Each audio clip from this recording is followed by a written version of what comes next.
Colombia university से जुड़े इतिहासकार एल्सन बुश बताती हैं कि औरंगजेब के दरबार में ब्रज को प्रोत्साहन देने वाला माहौल था।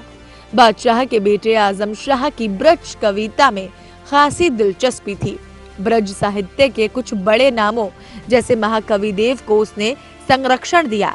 इसी भाषा के एक और बड़े कवि वृंद तो औरंगजेब के प्रशासन में भी नियुक्त थे।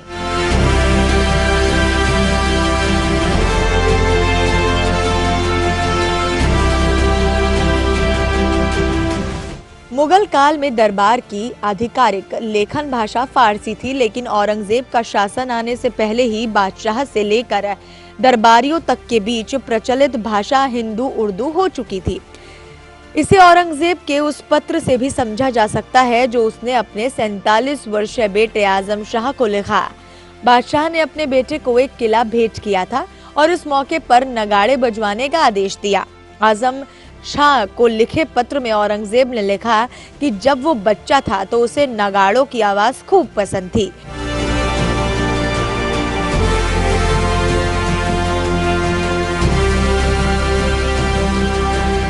धार्मिक नीति।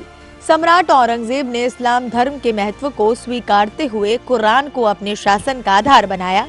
उसने सिक्कों पर कलमा खुदवाना, नौरोज का त्योहार मनाना, भांग की खेती करना, गाना बजाना आदि पर रोक लगा दी।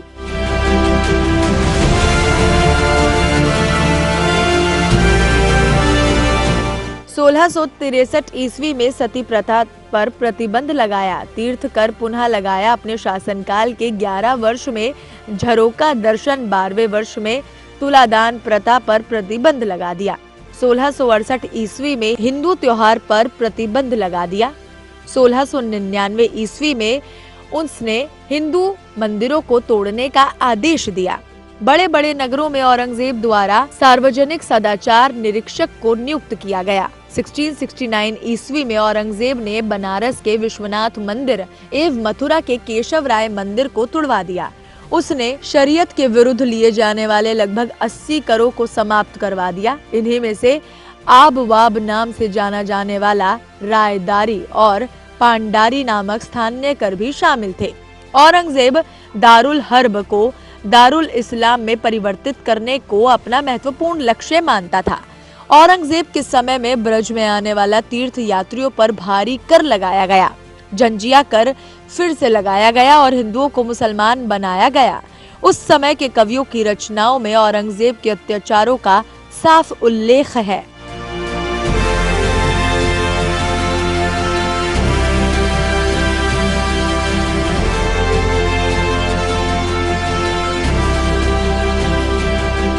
जजिया कर। औरंगजेब द्वारा लगाया गया जजिया कर उस समय के हिसाब से था। अकबर ने जजिया कर को समाप्त कर दिया, लेकिन औरंगजेब के समय ये दोबारा लागू किया गया। जजिया सामान्य करों से अलग था जो गैर मुस्लिम को चुकाना पड़ता था और इसके 3 स्तर थे। इसका निर्धारण संबंधित व्यक्ति की आमदनी से होता था। इस कर के कुछ अपवाद भी थे। गरीबों, बेरोजगारों और शारीरिक रूप से अशक्त लोग इसके दायरे में नहीं आते थे। इनके अलावा हिंदुओं की वर्ण व्यवस्था में सबसे ऊपर आने वाले ब्राह्मण और सरकारी अधिकारी भी इससे बाहर थे। मुसलमानों के ऊपर लगने वाला ऐसा ही धार्मिक कर जकात था जो हर अमीर मुसलमान के लिए देना जरूरी था।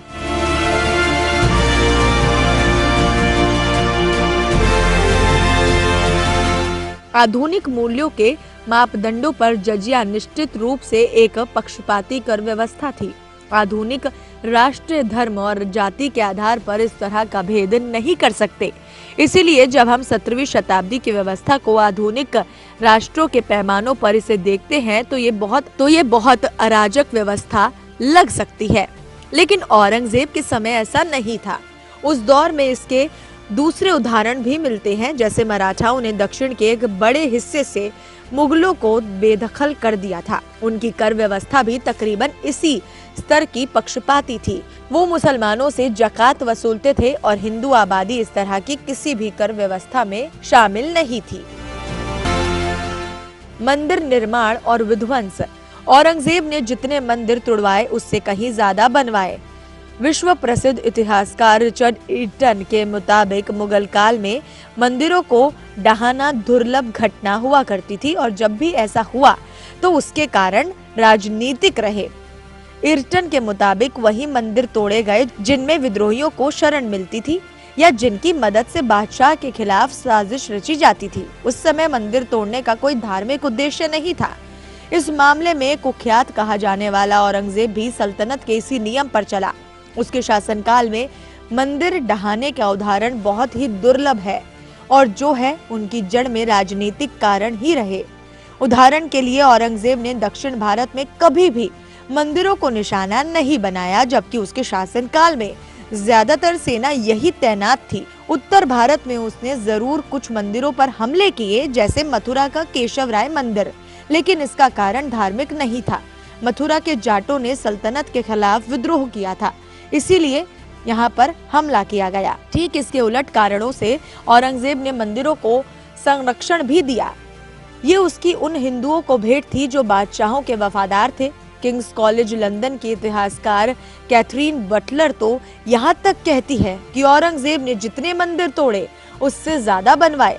Catherine Frank, M Athar Ali और जलालुद्दीन जैसे विद्वान इस तरफ भी इशारा करते हैं कि औरंगजेब ने कई हिंदू मंदिरों को अनुदान दिया था, जिनमें बनारस का जंगमबाड़ी मठ, चित्रकूट का बालाजी मंदिर, इलाहाबाद का सोमेश्वर नाथ महादेव मंदिर और गुवाहाटी का उमानंद मंदिर सबसे जाने पहचाने नाम है।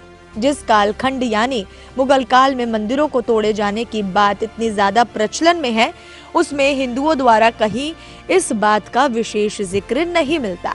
तर्क दिया जा सकता है कि उस दौर में ऐसा करना खतरे से खाली नहीं होगा, लेकिन 18वीं शताब्दी में जब सल्तनत खत्म हो गई तब भी इस बात का कहीं जिक्र नहीं मिलता। अतीत में मुगल शासकों द्वारा हिंदू मंदिर तोड़े जाने का मुद्दा भारत में 1980 से 1990 के दशक में गर्म हुआ।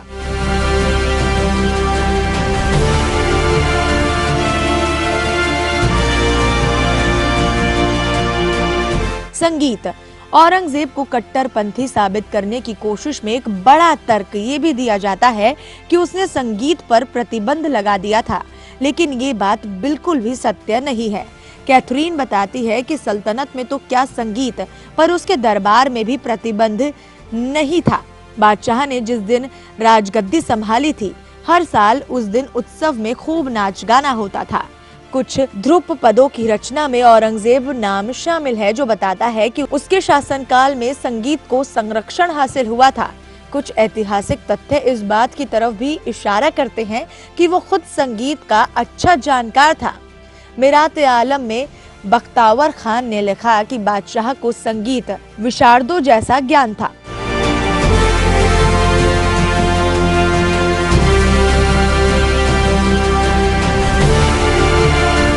मुगल विद्वान फकीरुल्लाह ने राग दर्पण नाम के दस्तावेज में औरंगजेब के पसंदीदा गायकों और वादकों के नाम दर्ज किए हैं। औरंगजेब को अपने बेटे में आजम शाह बहुत प्रिय था और इतिहास बताता है कि शाह अपने पिता के जीवन काल में निपुण संगीतकार बन चुका था।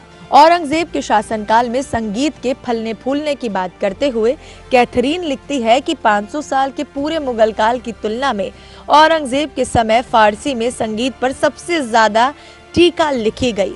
हालांकि ये बात सही है कि अपने जीवन के अंतिम समय में औरंगजेब ज्यादा धार्मिक हो गया था और उसने गीत संगीत से दूरी बना ली थी, लेकिन ऊपर हमने जिन बातों का जिक्र किया है उसे देखते हुए ये माना जा सकता है कि उसने कभी भी अपनी निजी इच्छा को सल्तनत की आधिकारिक नीति नहीं बनाया। औरंगजेब के अंतिम समय में दक्षिण में मराठाओं का जोर बहुत बढ़ गया था। उन्हें दबाने में शाही सेना को सफलता नहीं मिल रही थी, इसलिए सन 1683 में औरंगजेब स्वयं सेना लेकर दक्षिण गया।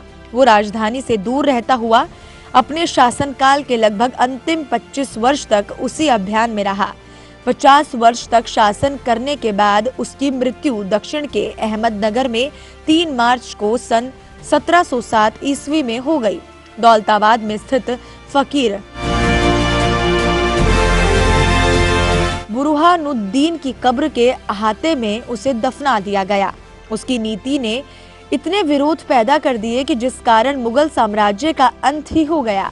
हालांकि औरंगजेब खुद को हिंदुस्तान का बादशाह मानता था एवं उसकी दौलत बहुत थी, मगर खुद की कब्र के बारे में उसकी ख्यालात अलग थे। उसने खुद की कब्र बहुत ही सीधी बनवाई और ऐसा लिखा था कि उसके कब्र औरंगाबाद जिला खुलताबाद में स्थित है। इस वीडियो को देखने के लिए आप सभी का धन्यवाद। इतिहास के पन्नों से रूबरू अगर आप होना चाहते हैं तो हमारे चैनल को जरूर सब्सक्राइब करें। साथ ही इस वीडियो को लाइक शेयर करना बिल्कुल ना भूलें।